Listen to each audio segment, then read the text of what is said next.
So let's once again continue our chapter number 15, that is some natural phenomena. In today's class, we will learn about lightning conductor and earthquake, right? So first we will learn about lightning conductor. बच्चे lightning conductor जो था वो सबसे पहले Benjamin Franklin ने ही discover किया था, जिन्होंने lightning का कॉन्सेप्ट डिस्कवर किया था.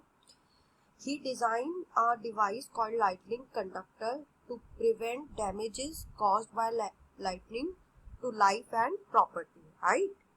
So, a lightning conductor consists of a long metal rod fixed to the side wall of the building to be protected such that its upper end protrudes much above the top of the building. Means, जो building होती है, tall buildings जो होती है, उनके side में जो lightning conductor होता है बच्चे, ये फिक्स किया जाता है और इसकी जो हाइट होती है वो बिल्डिंग के हाइट से थोड़ी सी ऊपर होती है. प्रोट्रूड्स मतलब अलग से निकला हुआ होता है.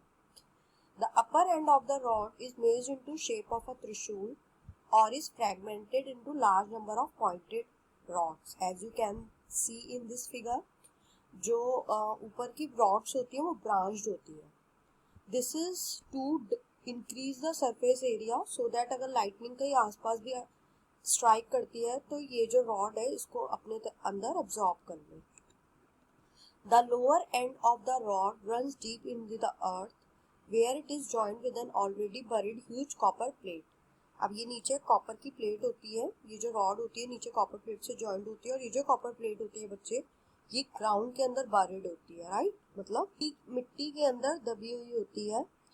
When lightning strikes, the upper pointed end of the lightning conductor quickly absorb the charges. The long metal rod gives them an easy path to flow down to the earth. अब इसमें क्या होता है, ये जो मेटल की rods होती हैं, क्योंकि अब ये मेटल की होती है, as they are good conductor of charges, तो ये लाइटनिंग जब इसके ऊपर स्ट्राइक करती है तो जो चार्जेस होते हैं वो इजीली उसके थ्रू फ्लो होके कॉपर प्लेट में जाते हैं और कॉपर प्लेट से जो होते हैं अर्थ के अंदर चले जाते हैं, अब्सॉर्ब हो जाते हैं, जिसकी वजह से अर्थिंग हो जाती है और अर्थ के ऊपर ऐसे चार्जेस का कोई इफेक्ट नहीं पड़ता. And this is how lightning conductor prevents tall buildings from damages, right? After this, there are some facts. Lightning protection system have changed drastically since Benjamin Franklin was first invented lightning rods in 1752, right? Today's system must protect modern appliances. आजकल के जो lightning conductors होते हैं वो सिर्फ buildings को ही prevent ना करके modern appliances, electrical system as well as building construction को भी prevent करते हैं. They have to keep up changing with the time and requirement of modern technology. Later in the life of Benjamin Franklin, lightning struck his own house, but his lightning rod saved it from building. The earth behaves as a huge reservoir of charges. Means बच्चे अर्थ इतनी बड़ी है कि अगर उसके अंदर थोड़े से चार्जेस फ्लो भी कर जाते हैं तो उस पर कोई असर नहीं पड़ता. The size of the earth is so large that when the heaviest charges are distributed over it, there is a negligible amount of charge at any point on the earth, right? After this, we will learn about earthquakes, right? So, what is an earthquake? An earthquake is a sudden, sometimes violent shaking of Earth's surface due to the release of energy under the Earth's crust. अब जो earthquake होता है बेटा, वो एकदम से होने वाली बहुत तेज शेकिंग होती है अर्थ के सरफेस में, क्योंकि अर्थ की क्रस्ट जो होती है उसमें कई बार बहुत एनर्जी क्या होती है, रिलीज होती है. The earthquake can last long for seconds और minutes, right? Earth consist of 4 major layers starting from the centre. These layers are named as inner core, outer core, mantle and crust, as you see in this diagram. ये inner core है, then after this outer core, then mantle, and the upper layer of the earth is known as crust. So let's learn about these layers. The inner core is almost solid iron at approximately 5500 degree Celsius, right? जो inner core होती है बेटा इसका temperature 5500 degree Celsius होता है.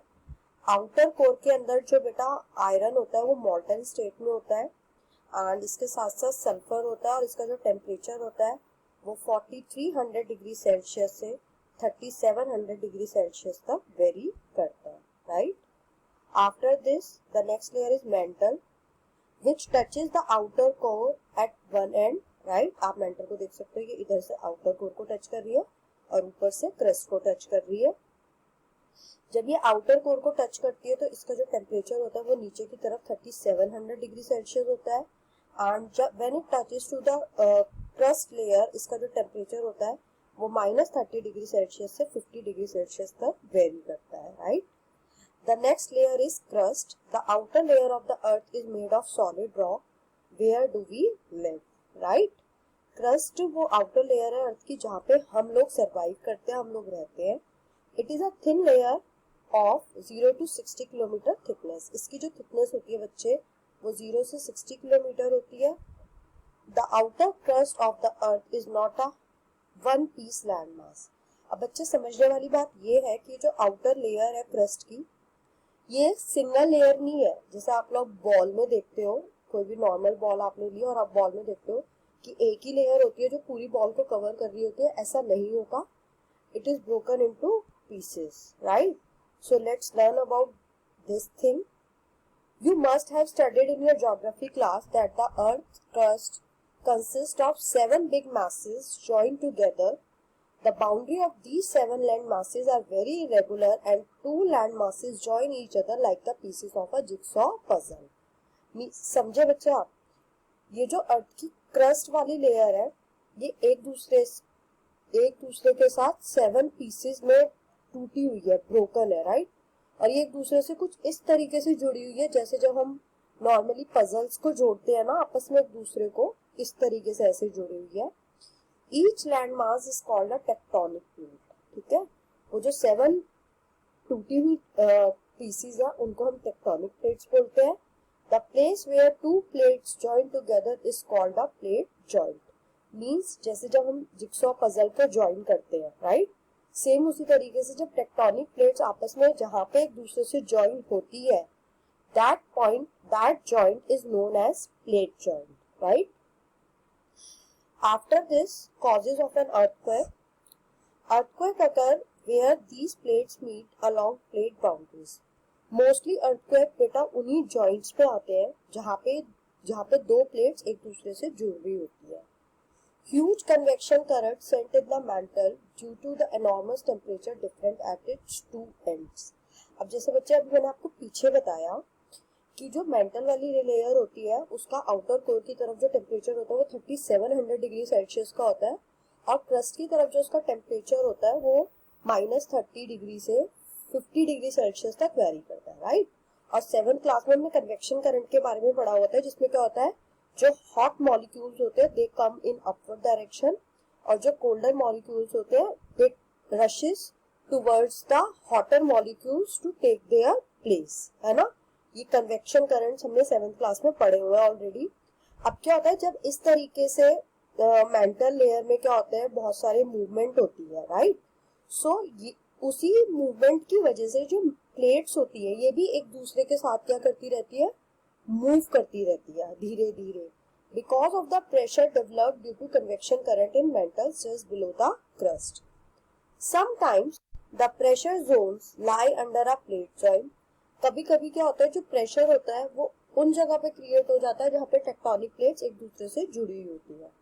So the joints are weak areas and are not able to bear the pressure if it becomes too high. अगर joint पे create होने वाला प्रेशर बहुत ज्यादा होगा तो जो जॉइंट्स होंगे वो उसको बियर नहीं कर पाएंगे. अब देखो बच्चे, जैसे फॉर एग्जांपल ये 2 जो बॉक्सेस हैं ये मैंने ऐसे लिए हैं जैसे 2 टेक्टोनिक प्लेट्स आपस में जॉइंट हो रही है. तो कई बार क्या होता है बेटा, मेंटल लेयर में मॉल्टन लावा की वजह से जो टेक्टोनिक प्लेट्स होती है वो कभी कभी एक दूसरे से दूर जाने लगती है, या कभी कभी एक दूसरे के बहुत पास आने लगती है, और या फिर कभी कभी वो एक दूसरे के साथ स्लाइड होने लगती है. तो these are the movements which happen in tectonic plates due to the convection currents created in molten lava, right? After this, the point deep within the earth crust from where the earthquake originate is called the focus of the earthquake. अब क्योंकि अभी हमने बताया जो crust होती है उसकी thickness 0 to 60 kilometre होती है, तो बिल्कुल नीचे क्रस्ट पे जहाँ पे वो प्रेशर क्रिएट हुआ है, मतलब जहां से वो प्रेशर क्रिएट हुआ है उस पॉइंट को हम बोलते हैं फोकस। ठीक, the point on the earth surface just above the focus is called epicentre. अब जब हम बिल्कुल इसके ऊपर जाएंगे, फोकस के ऊपर बिल्कुल स्ट्रेट, तो अर्थ की सरफेस पे जो यहाँ पे वो जगह होगी जहाँ जो फोकस के बिल्कुल नीचे ऊपर होगी, उस पॉइंट को हम बोलते हैं एपिसेंटर, राइट। सो आपने सुना भी होगा अर्थक्वेक के एपिसेंटर के बारे में कि भाई कभी दिल्ली एनसीआर एपिसेंटर रहा या गुजरात एपिसेंटर रहा। वो इसलिए कि गुजरात अर्थ की जिस टेक्टोनिक प्लेट पे या जिस पॉइंट पे सिचुएटेड है उसके जस्ट नीचे क्रेस्ट पे फोकस था, right. The area of stress in the earth where rocks slide past each other causing a crack in the earth surface. और कई बार क्या होता है कि इस प्रेशर की वजह से जो होता है अर्थ के सरफेस पे कहीं पे क्रैक्स वगैरह पड़ जाते हैं, जिसे हम फॉल्ट जोन और सेस्मिक जोन भी बोलते हैं। So that's all for today class. Thank you so much everyone.